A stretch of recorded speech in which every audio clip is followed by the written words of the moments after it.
الله أكبر.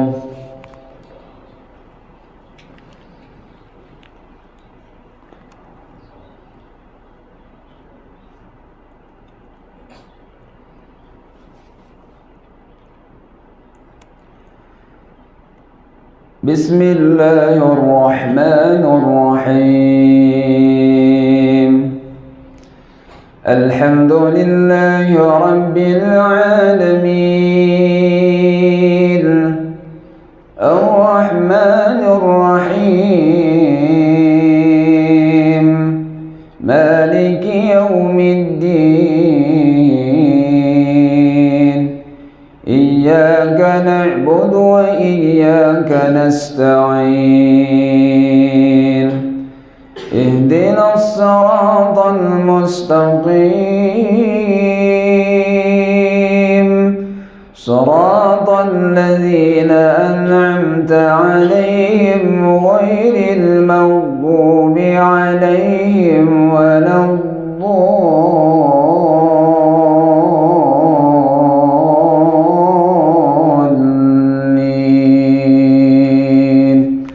آمين.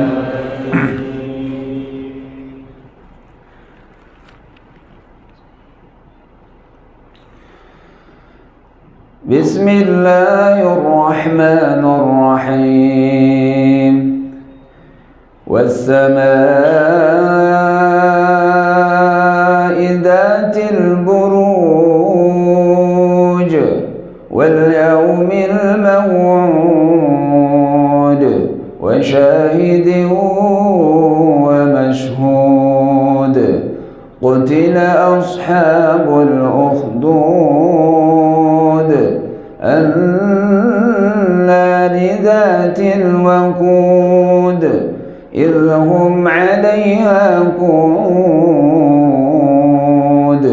وهم على ما يفعلون بالمؤمنين شهود وما نقموا منهم إلا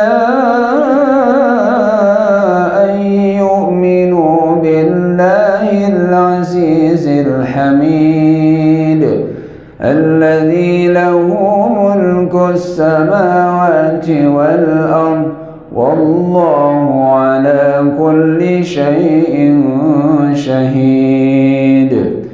إن الذين فتنوا المؤمنين والمؤمنات ثم لم يتوبوا فلهم عذاب جهنم ولهم عذاب الحريق. إن الذين آمنوا وعملوا الصالحات لهم جنات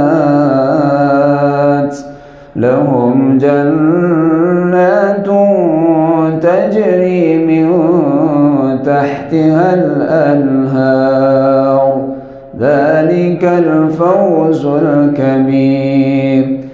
إن بطش ربك لشديد إنه هو يبدئ ويعيد وهو الغفور الودود ذو العرش المجيد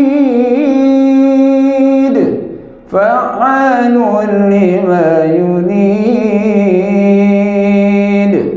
هل أتاك حديث الجنود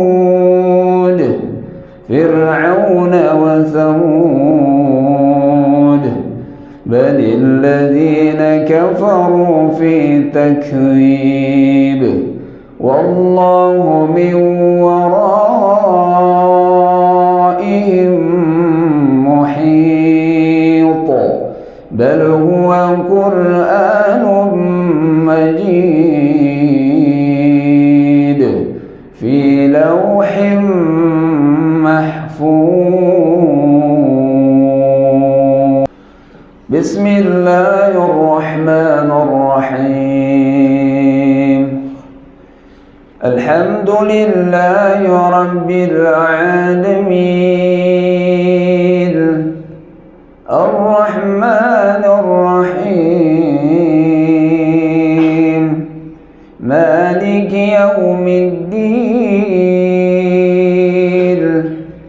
إياك نعبد وإياك نستعين اهدنا الصراط المستقيم صراط الذين أنعمت عليهم غير المغضوب عليهم ولا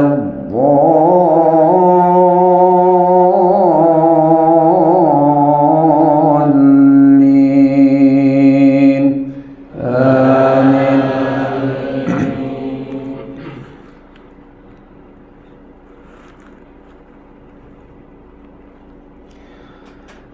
بسم الله الرحمن الرحيم اقرأ باسم ربك الذي خلق خلق الإنسان من علق اقرأ وربك الأكرم الذي علم بالقلم علم الإنسان ما لم يعلم كلا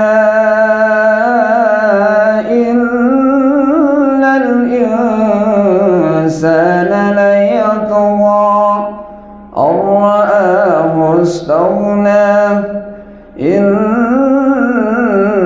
إلى ربك الرجعى أرأيت الذي ينهى عبدا إذا صلى أرأيت إن كان على الهدى أو أمر بالتقوى أرأيت إن كذب وتولى ألم يعلم بأن الله يرى كلا لئن لم ينته لنسفعا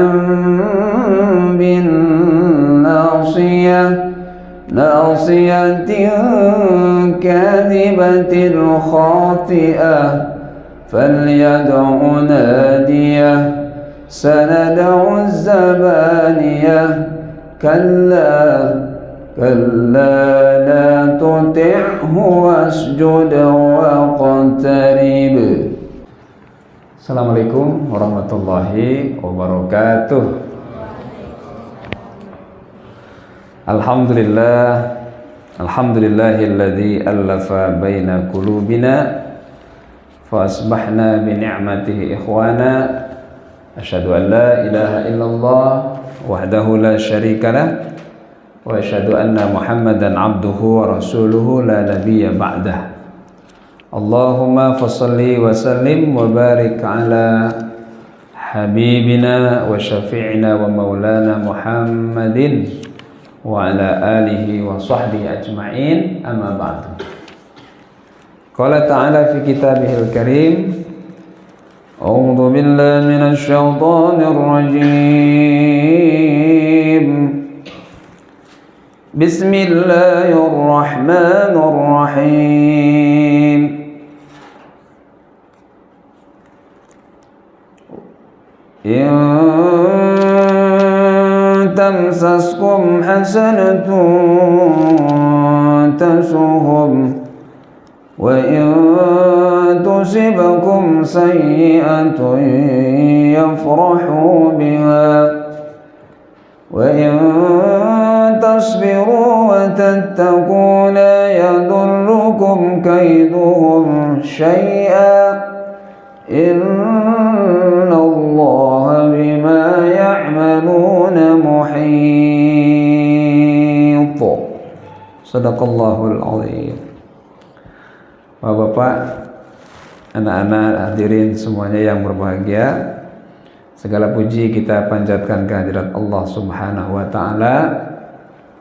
Dengan nikmatnya kita masih bisa melaksanakan ibadah subuh berjamaah, dilanjutkan dengan kajian Sirah An-Nabawiyah di masjid yang kita cintai ini, Masjid Al-Marwah. Mudah-mudahan dicatat sebagai amal soleh dan menjadikan hidup kita memiliki arah dan juga kekuatan untuk bisa mendapatkan kemuliaan dari Allah Subhanahu wa taala. Amin.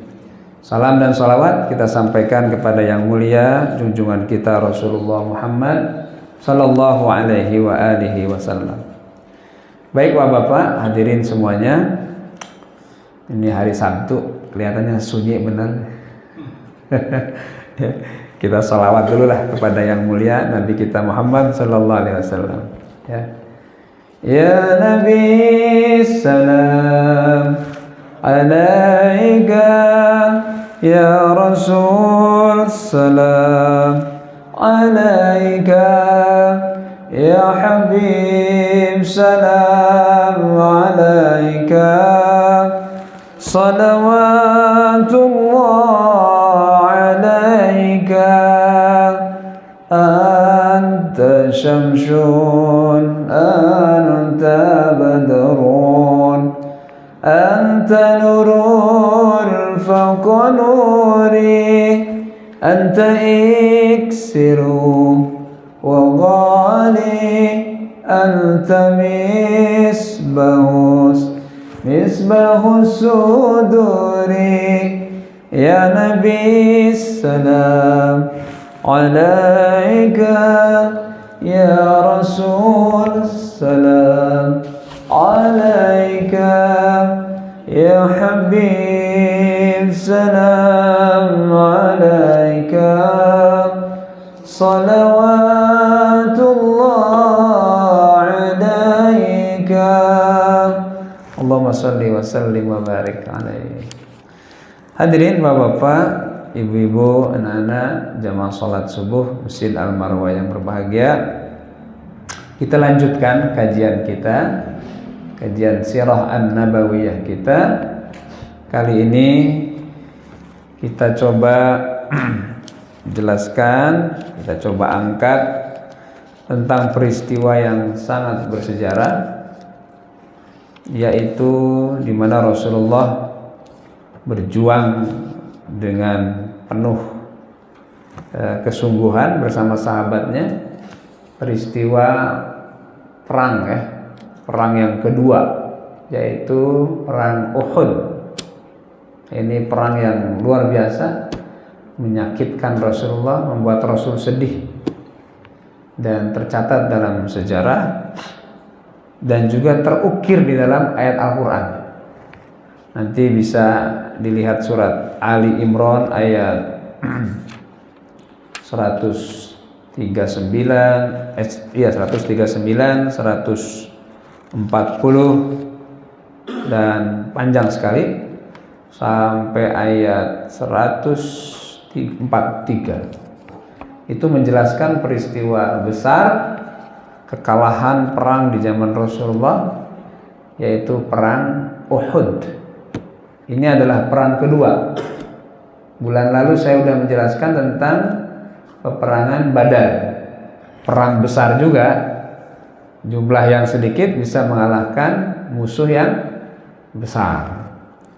Ternyata kekalahan pada perang Badar membuat orang kafir Quraisy tidak berhenti untuk kembali membuat perhitungan dengan Rasulullah Shallallahu Alaihi Wasallam. Jadi nggak kapok mereka, Pak. Akhirnya tahun ketiga dari hijrah, tahun ketiga dari hijrah, mereka menggalang kekuatan, memobilisasi massa, menyiapkan perbekalan, senjata lebih lengkap, jumlah lebih besar. Dijelaskan bahwa terhimpun dan siap untuk berperang dari orang Quraisy ini sekitar 3.000 pasukan. Ini berita di media lagi banyak memberitakan saudara kita Palestina. Betul ya Pak ya? Nggak tahu nih, beberapa hari, setidaknya 3 hari ini kadang dari luput dari perhatian karena urusan pendaftaran capres dan cawapres. Sebelumnya dipenuhi dengan berita-berita saudara kita yang ada di Palestina. Persisnya adalah di Gaza. Palestina itu luas. Sebelum tahun 1946,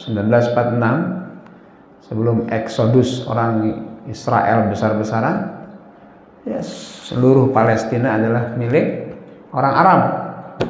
Tapi berjalannya waktu, bergantinya tahun, hari ini mungkin tinggal berapa persen saja, mungkin 20% atau kurang dari itu. Dan tinggal yang besar itu dah di Gaza. Tepi barat, dataran Golan, udah habis semuanya.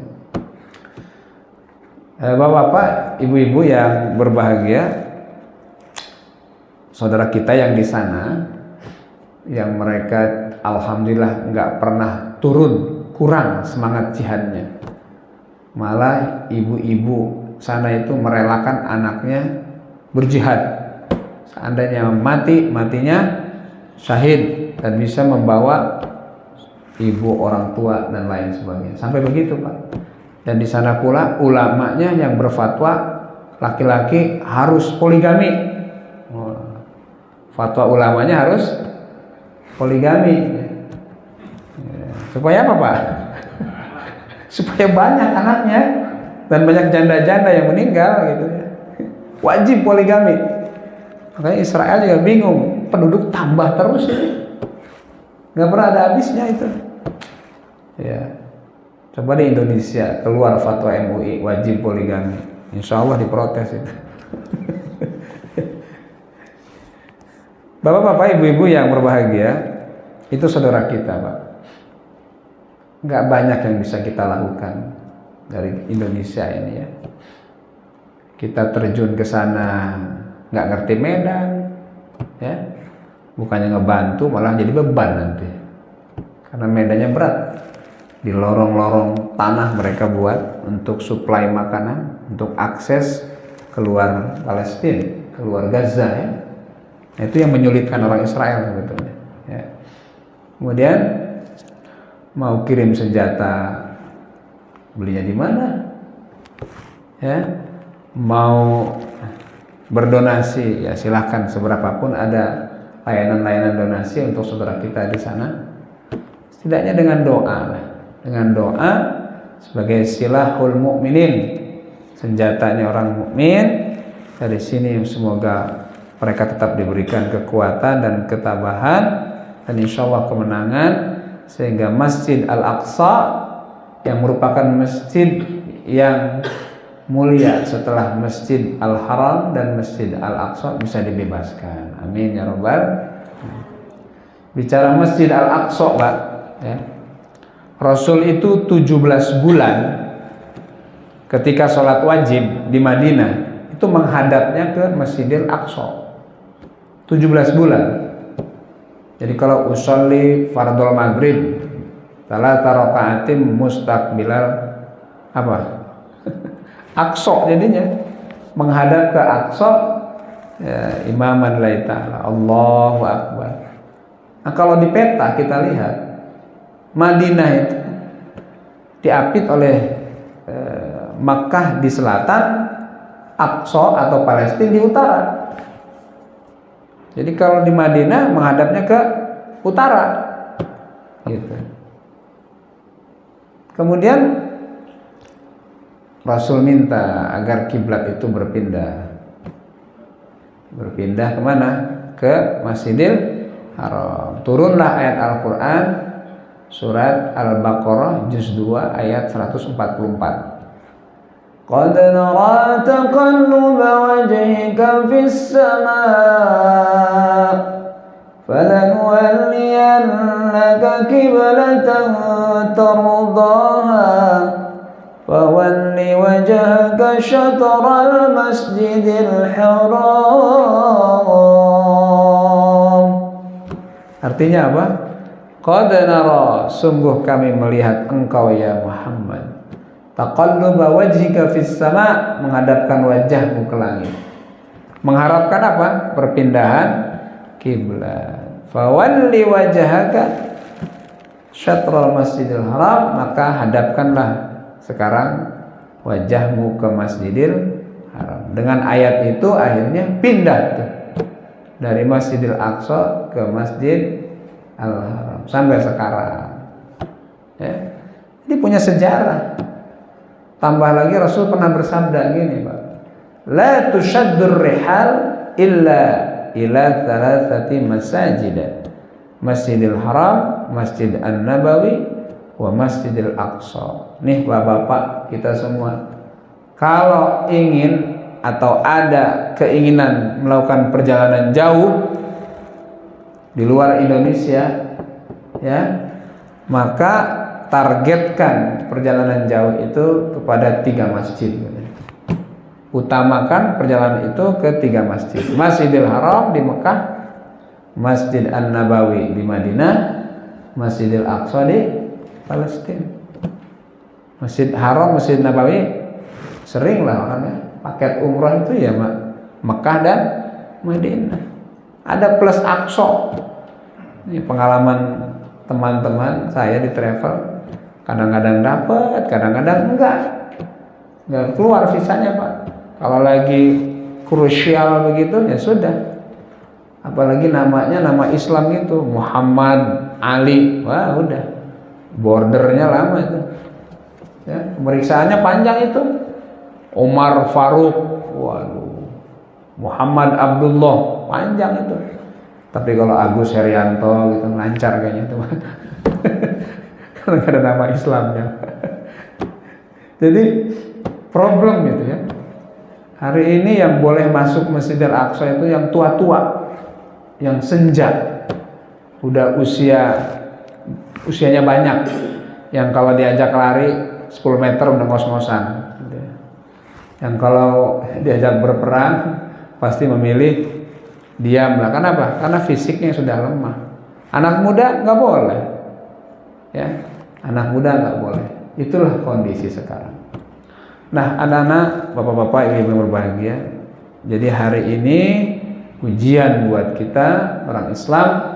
Palestina sedang tidak baik-baik saja dan terancam saudara kita terusir dari kampungnya karena ultimatum Israel kemarin, orang Gaza harus keluar dari Gaza. Kalau keluar, wah itu udah pengusiran itu dan genosid nanti artinya dibantai habis. Aduh, nanti tinggal cerita itu Palestina. Wal'iyadzubillah. Mudah-mudahan tidak terjadi. Saudara kita diberikan kekuatan. Amin ya rabbal alamin. Baik Bapak Ibu sekalian. Jadi perang Uhud ya. Kenapa disebut perang Uhud?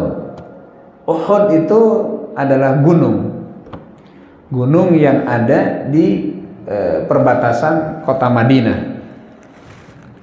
Tidak jauh, jaraknya 4 kilo dari masjid itu, Masjid An-Nabawi ke Uhud itu 4 kilo. Saya pernah jalan ke Kuba, jalan ke Uhud, jalan. Sekarang udah ada trek khusus, gampang, pejalan kaki dan kendaraan seperti sepeda udah difasilitasi. Kalau dulu belum, sekarang udah enak. Uhud gunung. Uhud itu kata-kata ahan, satu. Kenapa disebut gunung Uhud? Karena gunung ini menyendiri. Kalau gunung di Saudi itu kan sambung menyambung, Pak. Kecil nyambung panjang. Tapi kalau Uhud dia sendiri, maka disebut dengan Uhud. Ya.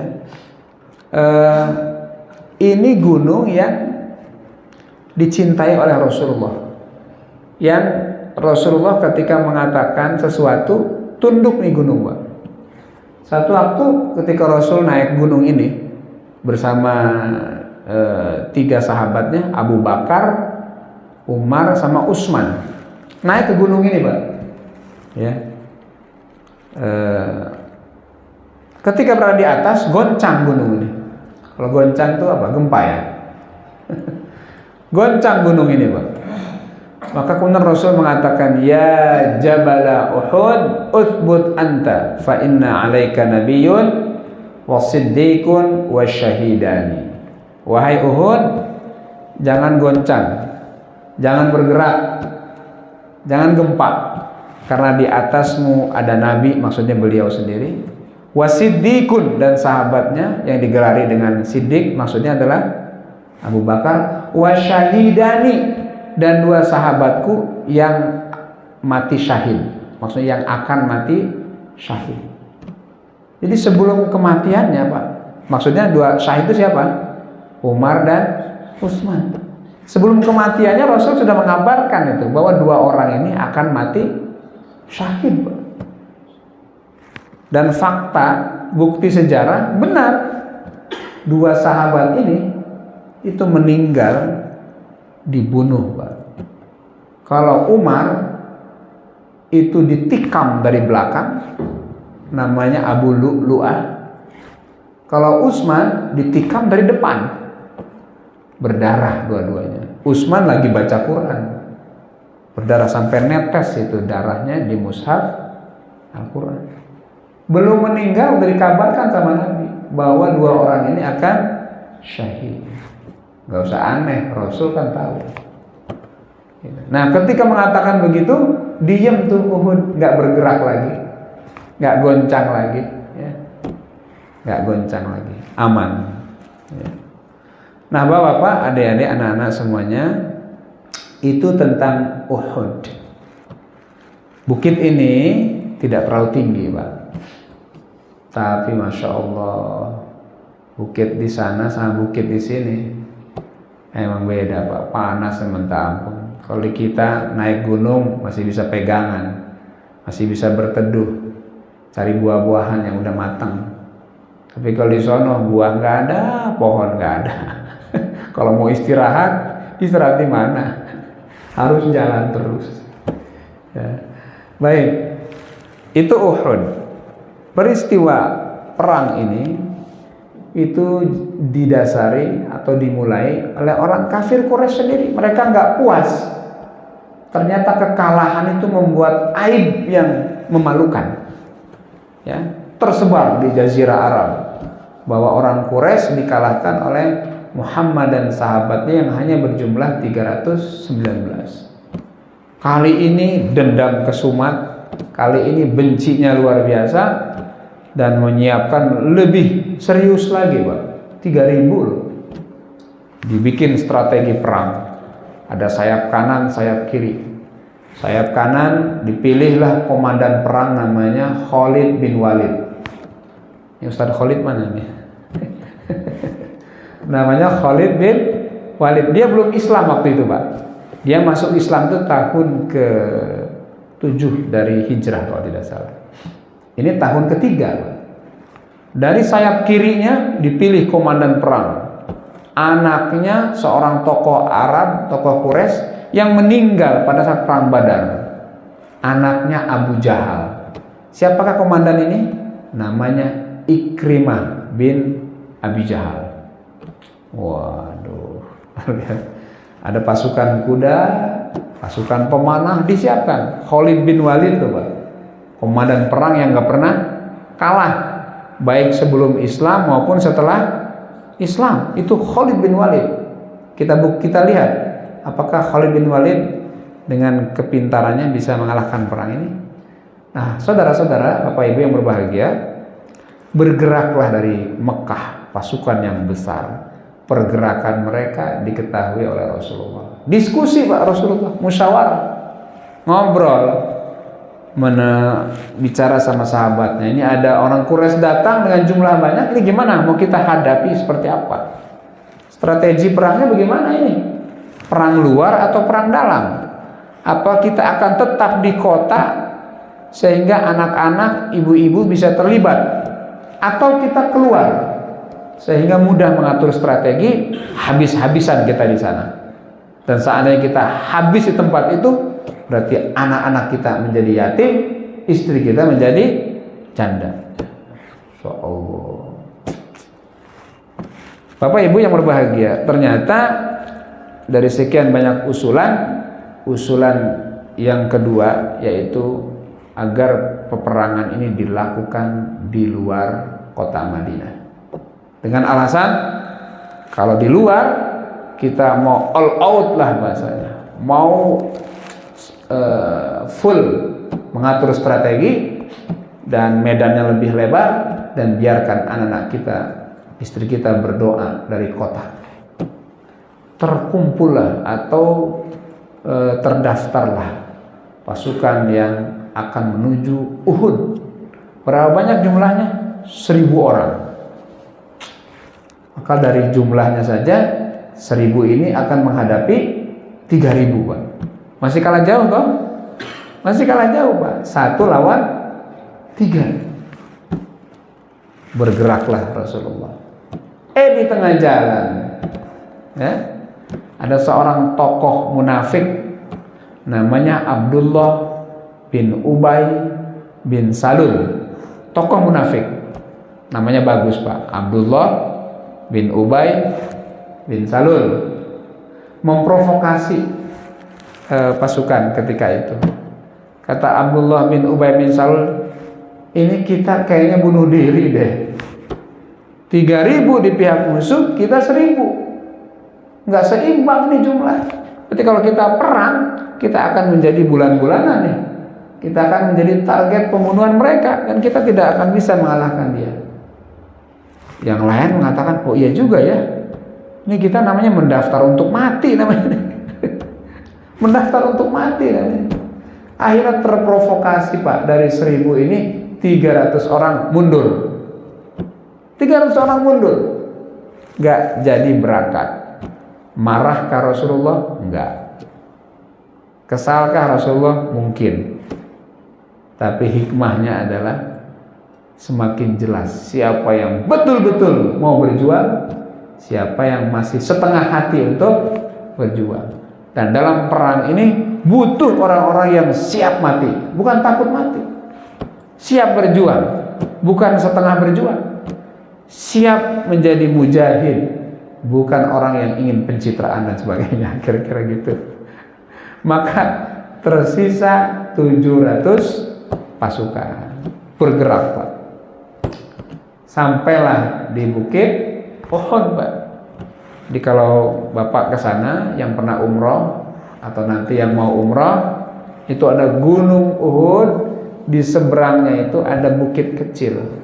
Namanya itu Jabal Rumah. Pasukan pemanah maksudnya. Gunung tempat Rasul menempatkan pasukan pemanah. Rasul atur strategi. Kata Rasul, 50 pemanah kau ambil posisi di Jabal, di Gunung Rumah yang kecil tadi, Pak. Lindungi kami, halau kami dari serangan musuh di bukit ini. Dan jangan beranjak sebelum betul-betul perang usai. Sementara yang lainnya kita tempur di bawah. Habis-habisan di bawah. Kita lawan musuh dengan segala kekuatan kita. Mudah tuh, Pak. 50 pasukan pemanah berada di Bukit Rumah. Menyiapkan anak panah sebanyak mungkin dan sudah siap membidik siapapun nanti yang akan bisa ditarget. Datanglah orang Quraisy, 3.000 pasukan, ya, siap membalas kekalahan mereka pada saat perang Badar. Kiri ada pasukan yang dipimpin oleh Ikrimah, sebelah kanan ada pasukan yang dipimpin oleh Khalid bin Walid. Dikepung tuh Rasulullah. Bapak Ibu yang berbahagia, akhirnya bertemulah dua pasukan ini, menyerang satu sama lain, ya, dengan kekuatan iman, loyalitas yang tinggi, siap mati.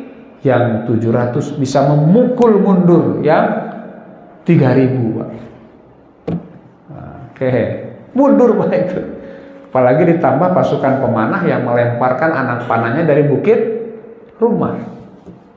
Gugur satu persatu dari pihak musuh. Ya. Terus berkecamuk perang ini. Sahabat Rasulullah, paman beliau namanya Hamzah bin Abdul Muthalib, jago itu main pedang, Pak. Sekali mengayunkan pedang, 2 orang tewas. Ayunin lagi, 2 orang tewas. Gampang betul, karena jago.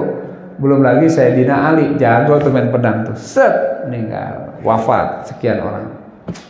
Tapi rupanya Hamzah ini menjadi target khusus pembunuhan, perencanaan pembunuhan dari seorang budak yang dijanjikan kemerdekaannya oleh seorang wanita, istrinya Abu Jahal, namanya Hindun.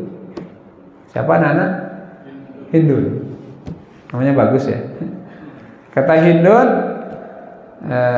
Wahsy, namanya Wahsy si budak ini. Wahsy, saya janjikan untukmu kemerdekaan atas dirimu kalau kau berhasil membunuh Hamzah. Karena dialah yang telah membunuh suami saya pada saat perang Badar, ya, yaitu Abu Jahal. Jadi Hindun sudah diselimuti rasa benci, amarah yang luar biasa. Dia ikut dalam perang itu hanya untuk membunuh pembunuh suaminya. Ya, jadi dia hanya mengatakan targetkan Hamzah untuk dibunuh. Nah, Wahsy ini saudaranya Bilal. Bilal udah masuk Islam, tapi Wahsy-nya belum, Pak. Apa senjata yang dipakai oleh Wahsy? Tombak. Tombak yang panjang, ujungnya sudah disiapkan racun. Jadi kalau mengenai bagian tubuhnya, udah tuh akan bereaksi itu, Pak. Ini benar. Ketika Hamzah mengayunkan pedang, satu kali dilihat nih lengahnya kapan nih Hamzah. Ketika dia lengah, lemparkanlah tombak ini mengenai perutnya, atau kadang mengatakan dadanya Hamzah bin Abdul Muthalib. Langsung roboh, Pak. Roboh Hamzah. Ketika roboh, kata Hindun, ambil jasadnya, ya, bawa ke sini. Diambil jasadnya Hamzah dan dibawakan ke Hindun. Kata Hindun, belah dadanya. Dibelah dadanya. Potong telinganya, congkel matanya. Kalau bahasa kepolisian namanya apa itu? Mutilasi. Dimutilasi, Pak. Ya Allah. Udah gitu jantungnya mau dimakan sama Hindun. Saking bencinya, saking keselnya itu Hindun, karena di tangan Hamzah lah suaminya meninggal dunia. Tapi tidak jadi dimakan. Tapi yang jelas jasad Hamzah sudah tidak berbentuk lagi. Yang lain terus bergerak, bertempur melawan musuh. Nah, ketika kemudian pasukan musuh ini mundur, Pak, ya, mundur, maka sahabat pemanah yang di bukit rumah tadi itu berpikir, wah, perang udah usai nih, kita udah memenangkan perang ini, musuh udah mundur nih. Dan mereka melihat ada ganimah, ada rampasan-rampasan perang yang tercecer, yang tergeletak di medan perang. Akhirnya turun nih pasukan pemanah. Pemimpinnya ketika itu mengatakan, kan Rasul bilang jangan beranjak, jangan bergeser di tempat ini sebelum perang usai. Tapi kata pasukannya, ini kan udah usai nih, udah selesai nih, kita turun aja. Oh enggak, Rasul belum bilang. Terjadi perdebatan antara komandannya dengan pasukannya, tapi yang jelas sebagian besar dari pasukan pemanah turun ke bawah dari Jabal Rumah. Itu, Pak. Nah, ketika itu kan nggak ada handphone, Pak. Ya, kalau ada handphone kan bisa chattingan. Ya Rasul, ini gimana nih, turun nggak nih? Atau apa itu, Pak, Roger itu ya, break misalnya. Belum ada, Pak. Jadi hanya kira-kira saja. Ada pandangan mengatakan, wah, sahabat Nabi turun nih karena rakus, karena memburu ghanimah. Saya kok berpikir, apakah serendah itu gitu sahabat, hanya karena ada rampasan terus turun? Saya kira enggak lah. Itu karena komunikasi yang enggak lancar aja. Berpikir bahwa perang sudah usai dan ada rampasan gitu. Padahal belum lagi. Tidak ada komunikasi, tidak ada alat komunikasi yang canggih ketika itu. Bapak Ibu yang berbahagia, kekosongan di Jabal Rumah tadi itu membuat pemimpin kafir Khalid bin Walid akhirnya berpikir untuk apa? Muter dia. Akhirnya muterlah pasukan Khalid bin Walid yang sudah dipukul mundur tadi oleh kaum muslimin. Akhirnya Jabal Rumah gunung pemanah tadi itu diisi oleh Khalid bin Walid dengan pasukan pemanah. Naik di situ. Ketika sudah mengambil posisi naik, akhirnya Khalid bin Walid dan pasukan pemanahnya melemparkan anak panahnya ke kaum muslimin. Satu persatu gugur tuh Pak, sahabat Nabi. Ya, kalau tadi orang kafir yang mundur, sekarang umat Islam yang mundur dan satu persatu gugur di medan perang. Apa yang terjadi kemudian? Di saat terjadi kekalutan seperti itu Pak, di saat sedang bertempur habis-habisan begitu, ada suara, ada teriakan yang berbunyi Muhammad wafat, Muhammad mati, Muhammad tewas. Ada suara seperti itu. Ketika ada suara seperti itu dan didengar oleh kaum muslimin makin tidak fokus. Oh, Rasul wafat, Rasul meninggal, pemimpin kita sudah wafat, komandan kita sudah mati. Terus siapa yang mimpin kita ini? Terus kalau nggak ada Rasulullah gimana dong? Kalau nggak ada Rasulullah karena meninggal, terus gimana ini? Akhirnya kacaulah konsentrasinya, sehingga makin bertambah jumlah korban dari pihak kaum muslimin. Nah itu, suara ini mengganggu konsentrasi berperang mereka.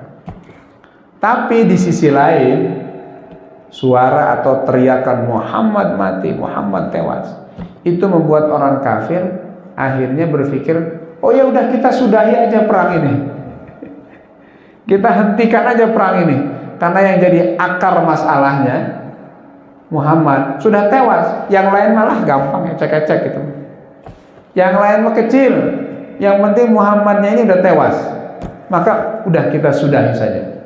Dan mereka berpesta pora, mereka senang, ya, akhirnya pergi dengan berpikir bahwa Muhammad sudah tewas, berarti kemenangan sudah diraih oleh orang kafir. Pertanyaannya, benarkah Rasul wafat? Tidak. Kalau tidak wafat, kemana Rasulullah? Terus siapa yang dikatakan bahwa Muhammad itu tewas? Ternyata Rasul tidak tewas. Rasul sedang jadi bulan-bulanan, sedang ditarget oleh orang kafir dengan anak panahnya. Dilempar anak panah, Rasul menghindar.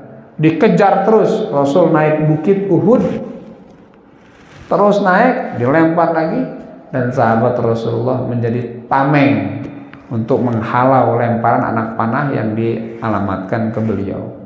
Adalah sahabat Nabi namanya Abu Dujana.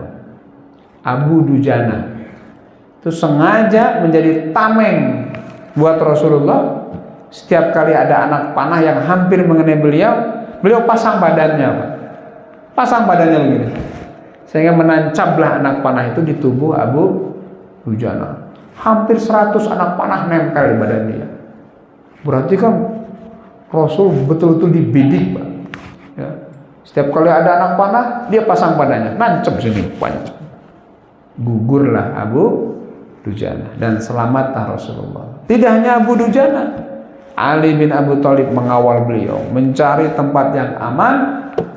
Di saat mencari tempat yang aman itu, Rasul terjatuh, giginya patah, dahinya sobek, berdarah, kakinya pun juga tersandung batu yang keras, berdarah juga.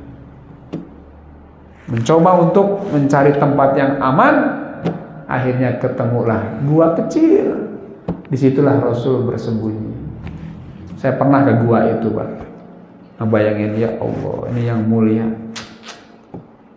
orang yang sangat dekat dengan Allah pun terluka, berdarah, sobek dahinya, patah giginya, ya, diobati oleh sahabat. Itu Uhud menjadi saksi, ya. Nah, Bapak Ibu yang berbahagia, terus bagaimana peperangan ini? Ya sudah, orang kafir pergi dengan berasumsi bahwa Muhammad tewas. Sementara para sahabat melihat saudara-saudaranya, teman seperjuangan, banyak yang gugur. Kemudian Rasul turun dari tempat persembunyiannya dan mengumpulkan sahabat yang sudah capek karena perang yang besar. Kata Rasul, berapa orang yang meninggal di antara kita? Coba dihimpun, coba dikumpulkan Pak. Maka terhimpun ada berapa? 70 syuhada, 70 pasukan yang tewas. Dan yang lebih menyakitkan Rasul adalah ada satu jasad yang tak berbentuk lagi karena dimutilasi. Dilihat, ini siapa ini? Matanya udah dicongkel, telinganya sudah dipotong, dadanya sudah dibelah, jantungnya sudah diambil. Ternyata, ya Allah, ini paman saya yang merupakan paman yang pertama kali masuk Islam daripada paman-paman yang lainnya. Paman Rasul ini kan Pak, yang bela habis-habisan Nabi masuk Islam, ya Hamzah. Ada paman yang bela-belain Rasulullah tapi nggak masuk Islam, namanya Abu Thalib. Ada paman yang bencinya minta ampun sama Rasulullah sampai mati, namanya Abu Lahab. Ada yang pamannya masuk Islamnya belakangan, lihat-lihat dulu gitu. Namanya siapa? Abbas bin Abdul Muthalib. Itu paman Nabi. Melihat Hamzah yang dari awal masuk Islam, walaupun bukan tahun pertama ya, kalau nggak salah tahun ketiga beliau masuk Islam, itu kan pembelaannya terhadap beliau luar biasa. Harus menghadapi kenyataan tewas di medan perang dalam kondisi tubuh yang tidak utuh. Sedih Pak Rasul. Kemudian mana lagi kata Rasul? Mana di antara lagi yang lain yang jadi korban? Terus ada sahabat, ada satu lagi sahabat, Hanzalah bin Rabi. Kemana dia ini? Kalau dia tewas pasti ada jenazahnya ini. Tapi kalau dia hidup masih bersama kita, kemana dia? Kata Rasul, cari. Dicari Pak. Ternyata Hanzalah ada di balik bukit, sedang terbujur badannya, banyak bekas tusukan pedang dan juga anak panah. Tapi yang aneh adalah apa Pak? Walaupun banyak bekas tusukan pedang, nggak ada darah, ya nggak ada darah, bahkan dia basah badannya Pak. Padahal nggak ada air di sana Pak. Akhirnya dibawa ke Rasulullah. Ya Rasulullah, ini Hanzalah ini. Tapi anehnya banyak bekas tusukan pedang, tapi nggak ada darahnya, justru basah. Kata Rasul, nanti tanyain deh sama istrinya kenapa ini. Gitu. Ternyata Pak, setelah peristiwa itu sahabat nanya sama istrinya, sama keluarganya, ini karena kami menemukan keanehan yang Hanzalah ini. Banyak bekas tusukan pedang, tapi tidak berdarah, dan dia basah. Gitu kan. Emang apa yang dilakukan Hanzalah sebelum berangkat perang? Ternyata Pak, cerita punya cerita, Hanzalah ini pengantin baru yang ketika ada komandan perang, dia langsung siap beranjak untuk ikut bersama Rasulullah. Lupa kalau malam itu dia habis malam pertama Pak, lupa mandi junub. Lupa mandi junub. Ketika dia tewas di medan perang, Rasul mengabarkan itu yang memandikannya itu malaikat. Ya, yang memandikannya itu malaikat karena dia nggak sempat mandi. Maka dia dijuluki dengan Ghusilul Malaikah, seorang yang syahid yang dimandikan langsung sama malaikat. Oh pantas nggak ada darah, bersih Pak. Yang ada basah karena dia barusan dimandikan oleh malaikat. Mulia sekali. Pengantin baru gitu loh Pak. Kan bisa izin sama Rasul. Ya Rasul, saya izin dulu dah. Lagi honeymoon nih, kan bisa aja Pak. Lagi honeymoon nih. Masa nggak ada dispensasi? Tapi tidak dengan Hanzalah. Ketika ada komandan perang, ada pengumuman perang, dia masuk dalam daftar orang yang ikut perang, akhirnya tewas. Berarti kan istrinya yang baru usia pernikahannya sekian hari harus menjadi janda. Allah, itu adalah janda muda ya Pak ya. Baik, kita lanjutkan. Sampai jam berapa ini? Anak-anak nggak ngantuk kan? Oh enggak. Berikutnya, pertanyaannya gini. Tadi ada suara Muhammad mati. Ini dari mana dan siapa yang mengatakan begitu? Ternyata Pak, ternyata suara itu berasal dari seseorang yang ketika melihat ada satu pejuang, satu sahabat yang roboh di medan perang, dikirain itu Rasulullah, dikirain itu Nabi Muhammad yang gugur itu. Kenapa bisa salah melihat? Karena ternyata yang gugur ini itu gantengnya luar biasa, wajahnya seperti gantengnya Rasulullah. Ya, Rasul itu ganteng sekali Pak. Dikira ini Rasulullah karena gantengnya, wajahnya yang bersih itu. Pertanyaannya, siapa dia? Yang wajahnya ganteng seperti Rasulullah ini, ternyata dialah ahli Quran yang mengajarkan Quran sebelum kedatangan Rasul di Madinah, yang berjuluk dengan Mukri.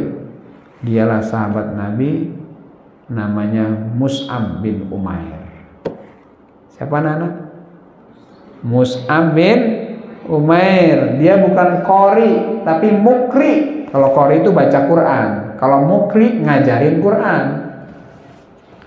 Bismillahirrahmanirrahim.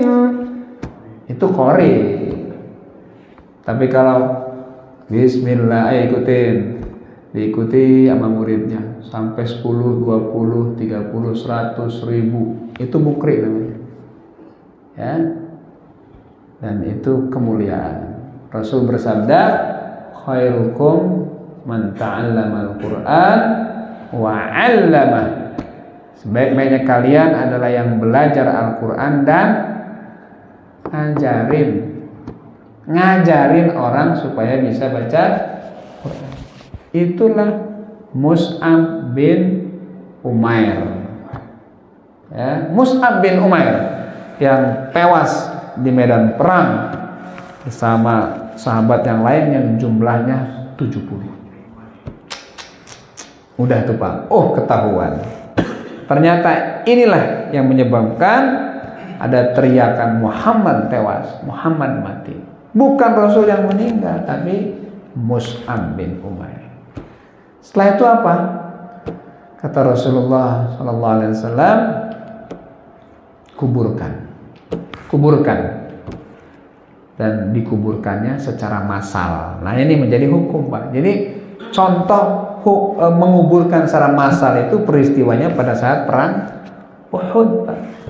Tapi dari sekian banyak syuhada yang 70, yang 2 orang itu dibedain sendiri. Jadi kalau Bapak ke Uhud, ada pemakaman syuhada Uhud di pagar teralis begitu. Ya luasnya kira-kira 700 meter itu luas kuburannya Pak. Ya, kira-kira. Ada 2 makam yang dibedain itu. Nah, makam siapa yang dibedain? Yang pertama adalah makamnya Hamzah bin Abdul Muthalib. Yang kedua makamnya Mus'ab bin Umair. Kalau yang lain disatukan. Kalau pengen tahu jelas, ayo kita umroh bareng-bareng. Saya tanggal 26 besok terbang. 26 tanggal hari apa? Hari Kamis ya? Hari Kamis besok saya terbang, mau berangkat umroh. Kalau ada yang berminat nanti mau umroh, saya Desember terbang lagi tanggal 27. Supaya jelas penjelasan sejarahnya, bisa ngelihat langsung sebelum nanti rata itu dengan tanah. Karena banyak situs-situs bersejarah di Mekah, Madinah udah nggak ada tandanya Pak, udah jadi bangunan, udah jadi hotel, impung masih ada. Bisa dijelaskan secara faktual. Gitu. Bapak Ibu sekalian yang berbahagia, jadi Hari itu, saat itu Rasul mengalami kepedihan yang luar biasa, kesedihan yang luar biasa. Baru selesai perang Uhud, Pak, tersebarlah di sekitaran kota Madinah bahwa muslimin mengalami kekalahan perang. Suku-suku kecil yang belum masuk Islam itu mereka berpikir, kesempatan nih untuk melakukan penyerangan terhadap Muhammad. Suku-suku kecil nih, Pak, mereka mau bangkit angkat senjata untuk menghabisi Rasulullah. Kata Rasul, ya Allah, ini kita baru selesai perang, ini ada yang mau bangkit lagi. Akhirnya kata Rasulullah, nyalakan api unggun yang besar untuk menjelaskan kepada orang-orang yang mau membuat perhitungan bahwa kita masih ada, kita masih kuat, kita masih siap. Nah, peristiwa itu disebut dalam Al-Quran surat Ali Imran ayat 139. Allah berfirman apa? وَلَا تَهِنُوا وَلَا تَحْزَنُوا وَأَنْتُمُ الْأَعْلَوْنَ إِنْ كُنْتُمْ مُؤْمِنِينَ. وَلَا تَهِنُوا, jangan merasa hina, rendah. وَلَا تَحْزَنُوا, jangan sedih karena banyaknya jumlah pasukan yang tewas. Antumul a'laun, kalian itu orang yang hebat. Kalian itu hebat karena mukmin. In kuntum mu'minin, kalau kalian betul-betul beriman. Jangan karena kekalahan ini membuat kalian hina, terus tidak bisa lagi bangkit dari kekalahannya. Jangan sedih. Dilanjutkan ayat berikutnya, Pak, ya, masih Ali Imran ayat 140. يَمْسَسْكُمْ قَرْحٌ فَقَدْ مَسَّ الْقَوْمَ قَرْحٌ مِثْلُهُ. Kalau hari ini kalian kalah, banyak korban, banyak yang tewas, 70. فَقَدْ مَسَّ الْقَوْمَ قَرْحٌ مِثْلُهُ. Ketahuilah, pada saat perang Badar, musuhmu juga banyak yang tewas. Ya, pada saat perang Badar kan musuh banyak yang tewas, Pak. Hari ini korban di pihak muslimin. Pada saat perang Badar kan musuh yang banyak korbannya. Jadi jangan karena kalah perang dalam hal ini membuat kalian menjadi terhina, tidak ada semangat untuk bangkit lagi. Terus Allah melanjutkan ayatnya, wa tilkal ayyamu nudawiluha bainan nas.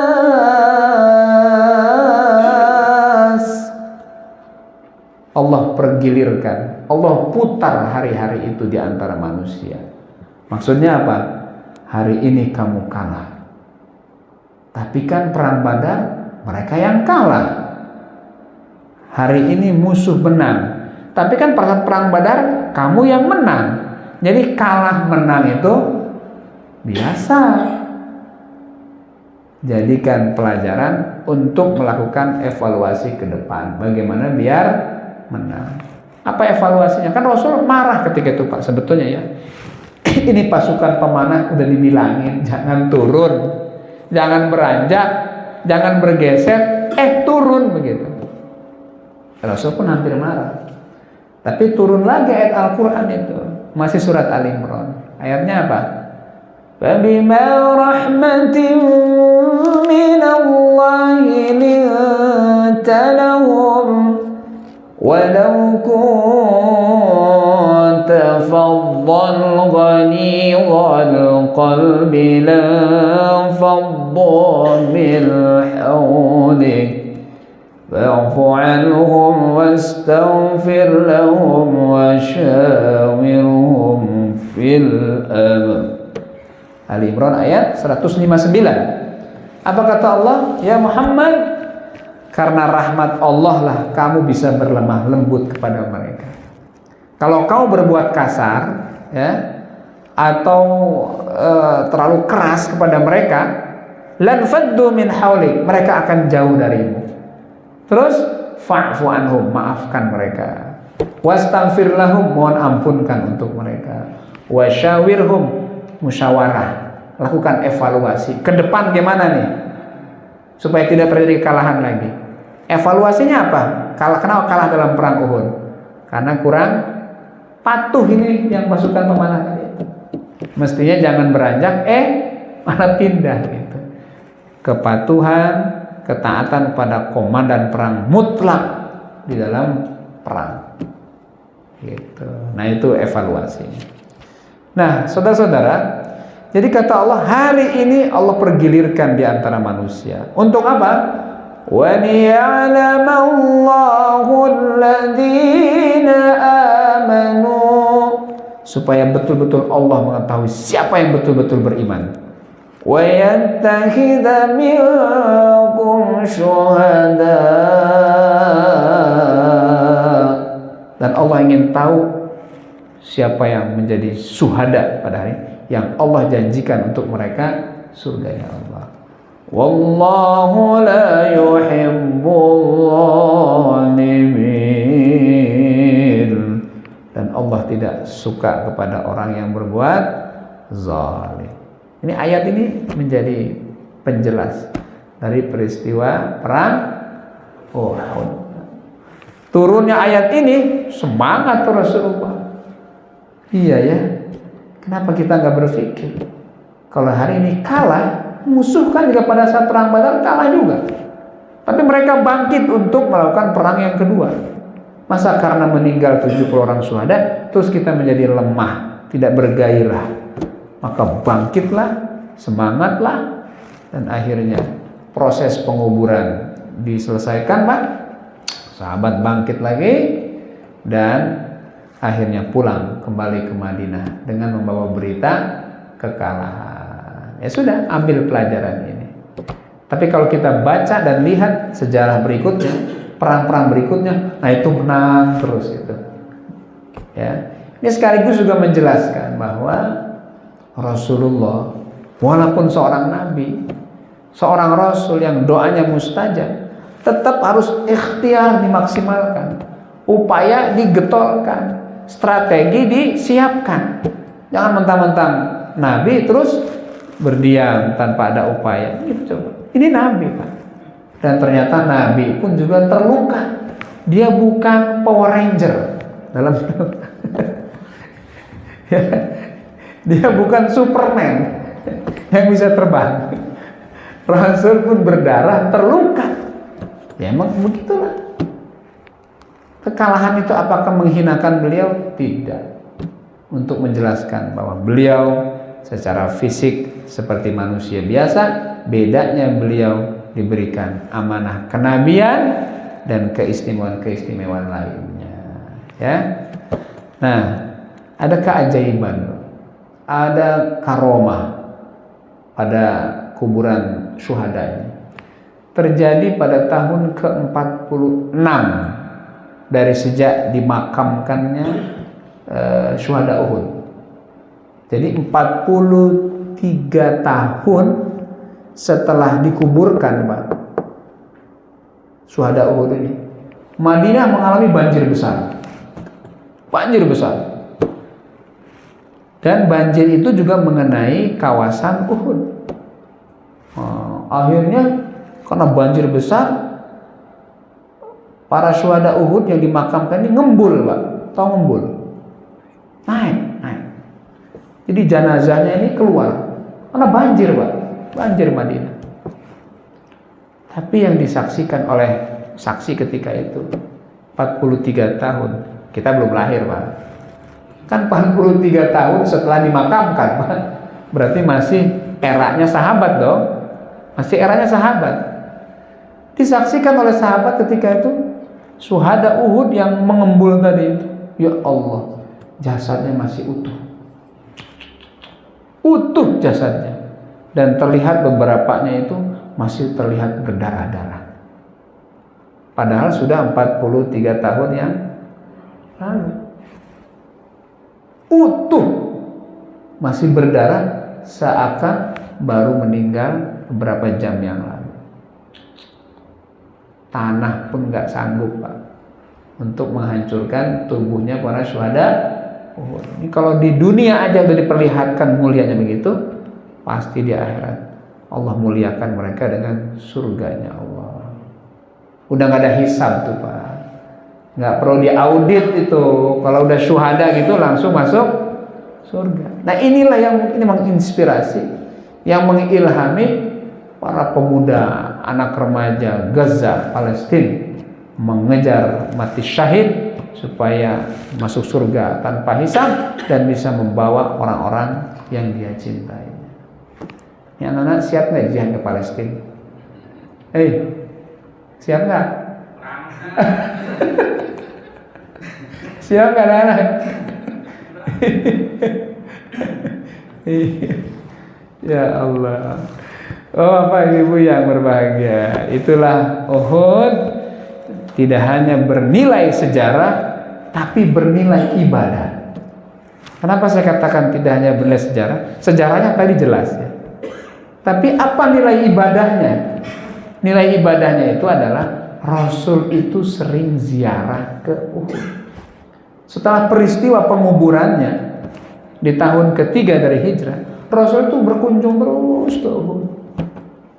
Rasul ziarah terus ke Uhud, angkat tangan seraya mengucapkan assalamualaikum ya syuhada'a Uhudin, ya Allahumma ajzihim 'anil Islam, salam sejahtera atas kalian wahai para syuhada Uhud, ya Allah balas mereka dengan perjuangan mereka membela Islam. Karena Rasul berziarah, karena Rasul sering datang ke Uhud dan mengucapkan salam, maka disitulah nilai ibadahnya.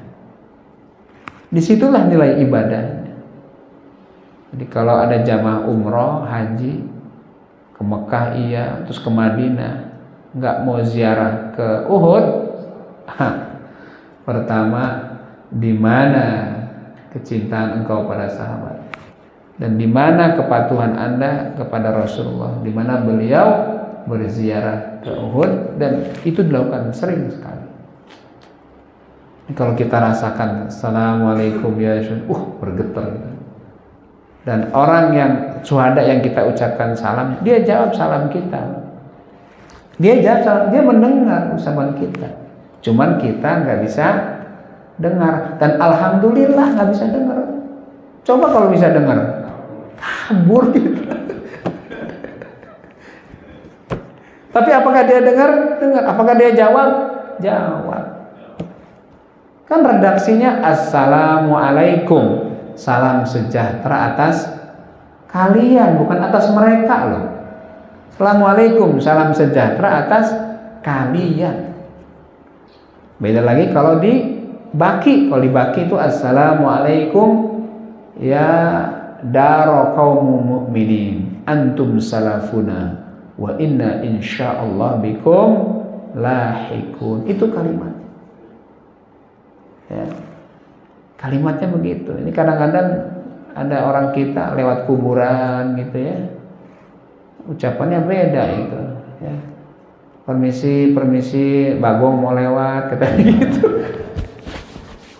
Kenapa menghinakan begitu, Bagong mau lewat? Padahal kan dia bisa mengatakan assalamualaikum ya darul mu'minin, ya kan? Antum salafuna wa inna insyaallah bikum lahikun. Maka anak-anak nanti harus belajar ucapan atau salam kalau berziarah ke kuburan. Jangan lagi ada kata-kata yang menghinakan diri. Permisi, kita masing-masing aja ya. Kan saya begitu ya.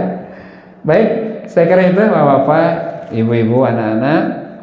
Ini sejarah perang Uhud yang terukir, terjelaskan di dalam ayat Al-Quran, surat Ali Imran ayat 139, 140 dan ayat-ayat yang lainnya. Mudah-mudahan memberikan pelajaran buat kita, menanamkan kecintaan kita kepada beliau dan hormat kita kepada para sahabat. Insya Allah kita sering berdoa dalam doa kita ya, bahwa wa adkhilnal jannata ma'al abrar, ya Allah masukkanlah kami bersama orang yang baik. Tidak ada orang yang baik selain Rasulullah adalah kecuali sahabat Rasulullah Shallallahu Alaihi Wasallam. Yang kita sering memuji mereka dengan ayat Quran, ya, jazaohum inda rabbihim jannatu adnin tajri min tahtil anhar khalidina fiha abada radhiyallahu anhum wa radu. Yang kita juga sering berdoa, Allahumma sholli ala sayyidina Muhammad wa ala ali sayyidina Muhammad wa sallim wa radhiyallahu ta'ala an kulli sahabati Rasulillahi. Sering disebut sahabat itu karena kita ingin dan berharap di surga itu bersama mereka. Itu tidak hanya Rasulnya yang kita sholawatin, tapi wasallim wa radhiyallahu ta'ala an kulli sahabati Rasulillahi ajmain. Gitu kalau kita mengawali doa. Itu menunjukkan cinta kita, rindu kita kepada para sahabat Rasulullah Muhammad SAW. Saya kira itu yang bisa saya jelaskan. Sekiranya ada pertanyaan dipersilakan. Tidak ada ya? Baik. Kalau tidak ada, kayaknya udah masuk suruk ya Pak? Udah ya? Kita tutup pengajian kita, ta'lim kita dengan sama-sama baca kafaratul majlis. Subhanaka Allahumma wa bihamdika asyhadu an la ilaha illa anta astaghfiruka wa atubu ilaik.